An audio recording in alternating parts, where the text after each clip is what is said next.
Hey guys, so here's another little look at the 10 gallon. This video we're not actually going to be doing anything. I'm just going to be talking about two things in particular. The first thing, I accidentally cycled the tank. Now I know you're thinking, what do you mean accidentally? Well, okay, I had the tank set up for a while and I knew I had to start cycling it soon, but I was being lazy and I was like, I'll do it tomorrow, you know, maybe I'll get some old filter media from that tank and put it in there so I don't have to do it, blah, blah, blah, all that kind of stuff. And another thing that happened is, as you can see in the back, there's a bunch of decaying plant matter.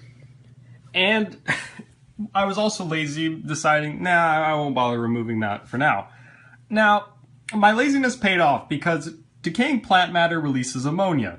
And as you know, with tank cycling, you need to cause an ammonia spike, which then leads to bacteria, which converts it to nitrites, and then eventually to nitrates, and then everything stabilizes. So essentially, my laziness ended up cycling my entire tank for me, which means we're going to get fish in this pretty darn soon.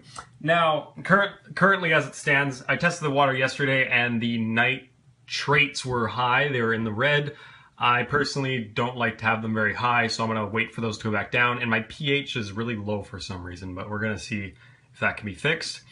Another thing I'd like to say is I found some pieces of driftwood recently. I'll show a picture of them on screen right now, and I'm thinking of putting a few in the tank, maybe two long ones across the middle, and then I'm going to take out the ship and put a piece there, because, I don't know, I don't really like the look of it. I thought it would look cooler in here, but I don't know. If this was like a 20 gallon, maybe I could fit it in there, but I think there's too much going on for it to look nice. So there's that.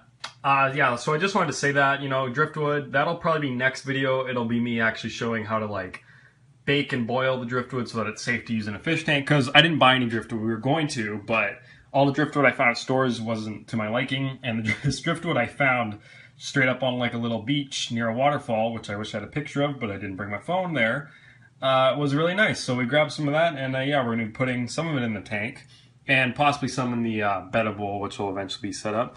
Now, one more thing I'd like to say in this video. Snails are literally unkillable. Like, this tank was at like freaking like 5 ppm nitrite and like 8 ppm ammonia. My friend David, Dr. Kachu, his tank was at like crazy ammonia levels at the start, and he had apple snails in there, or gold mystery snails like the one I have there, and they're just fine. So yeah, so if you guys are ever worried about your water parameters, or no, actually no, if you ever want a tank that you have to do absolutely nothing for, throw some plants in a tank and toss a snail in and never change the water, and yeah, you should be fine. But yeah, that's all I really wanted to say in this video, is that yeah, so driftwood will be going in this tank. I cycled the tank. Snails are awesome.